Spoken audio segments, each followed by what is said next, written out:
Que cherchait réellement Rome en Grande-Bretagne? Était-ce simplement une autre terre à ajouter à leur vaste empire, ou y avait-il des raisons plus profondes et mystérieuses derrière cette invasion?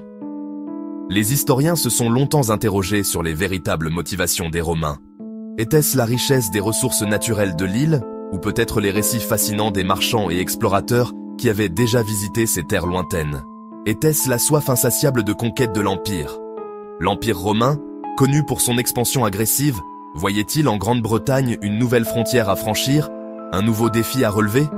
Les légions romaines, bien entraînées et disciplinées, étaient prêtes à affronter les dangers et les inconnus de cette île mystérieuse.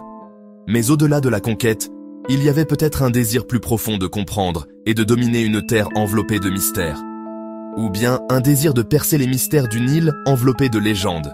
La Grande-Bretagne, avec ses brumes épaisses et ses paysages enchanteurs, était souvent décrite dans les récits anciens comme une terre de magie et de mystère.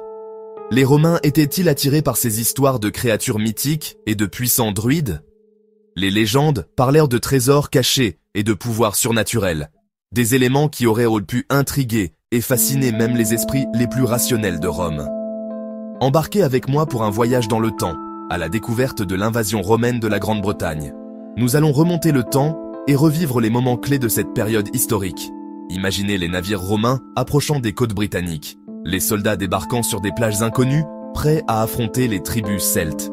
Chaque bataille, chaque rencontre, chaque alliance et trahison nous rapprochera un peu plus de la vérité sur cette invasion.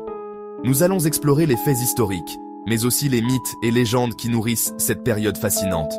Les artefacts découverts, des pièces de monnaie aux armes, en passant par les objets du quotidien, nous raconterons l'histoire de cette rencontre entre deux mondes.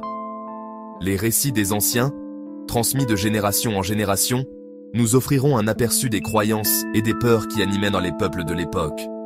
Préparez-vous à rencontrer des empereurs ambitieux, des guerriers celtes redoutables et des créatures fantastiques, tout droit sortis des légendes. L'aventure commence maintenant. Nous découvrirons les stratégies des empereurs romains, les tactiques de guerre des Celtes et les histoires incroyables de créatures mythiques qui peuplaient l'imaginaire de l'époque. Ce voyage nous mènera à travers des batailles épiques, des alliances improbables et des découvertes surprenantes.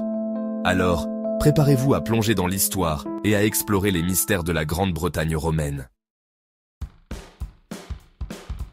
En 55 avant Jésus-Christ, Jules César, général romain ambitieux, pose le pied sur l'île. Son but? Affirmer la puissance de Rome et s'emparer des richesses de la Bretagne.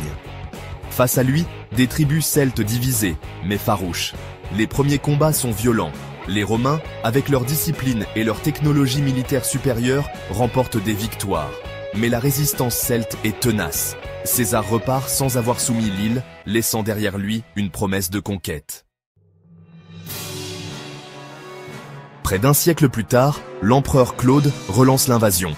En 43 après JC, il envoie ses légions en Bretagne, déterminé à soumettre les tribus celtes et à étendre l'empire romain. Les Romains, avec leur discipline militaire et leur technologie avancée, rencontrent une résistance farouche mais désorganisée. La Bretagne est en proie aux divisions internes. Les tribus celtes, bien que courageuses et fières, sont souvent en conflit les unes avec les autres. Ces divisions rendent la tâche des Romains plus facile, car ils peuvent exploiter ces rivalités pour affaiblir la résistance globale. C'est sans compter sur Boadicée, reine des Icènes, dont le courage et la détermination vont marquer l'histoire. Boadicée, également connue sous le nom de Boudica, est une figure emblématique de la résistance celtique.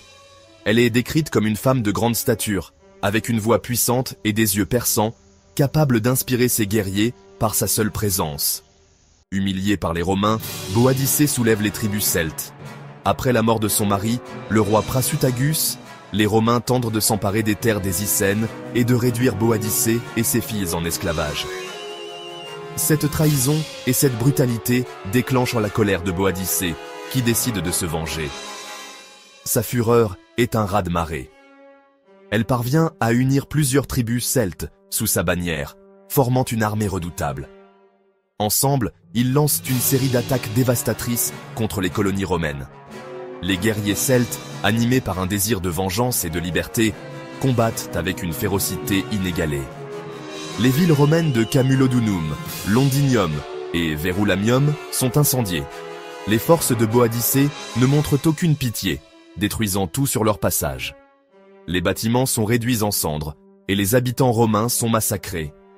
Cette campagne de terreur laisse une marque indélébile dans l'histoire de la Bretagne romaine. La répression romaine est terrible. Les Romains, sous la direction du gouverneur Suetonius Paulinus, rassemblent leurs forces pour écraser la rébellion. Ils utilisent leur supériorité tactique et leur discipline pour vaincre les forces celtes lors de la bataille de Watling Street. La défaite est écrasante pour les Celtes, et les représailles romaines sont impitoyables.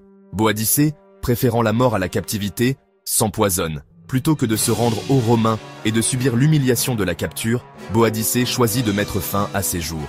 Sa mort symbolise la fin de la rébellion, mais son esprit de résistance continue d'inspirer les générations futures. Son souvenir hantera longtemps l'occupant romain. Les Romains, bien qu'ayant rétabli leur contrôle sur la Bretagne, ne peuvent oublier la fureur et la détermination de Boadicée. Elle reste une figure légendaire, un symbole de la lutte pour la liberté contre l'oppression. Son histoire est racontée à travers les âges, rappelant à tous le prix de la liberté et le courage nécessaire pour la défendre. La résistance celte s'appuie sur des guerriers redoutables, mais aussi sur des mythes et légendes. Les Celtes, connus pour leur bravoure et leur ténacité, ont toujours puisé leur force dans des récits épiques et des symboles puissants. Ces histoires, transmises de génération en génération, ont forgé l'identité et la culture de ce peuple fier. On raconte que des dragons cracheurs de feu défendaient l'île, protégeant les terres sacrées des envahisseurs. Ces créatures majestueuses, avec leurs écailles scintillantes et leur souffle incandescent, étaient perçues comme les gardiens ultimes de la liberté celte. Semant la terreur parmi les légions romaines, les soldats romains, malgré leur discipline et leur équipement supérieur, étaient souvent déconcertés par ces récits de dragons.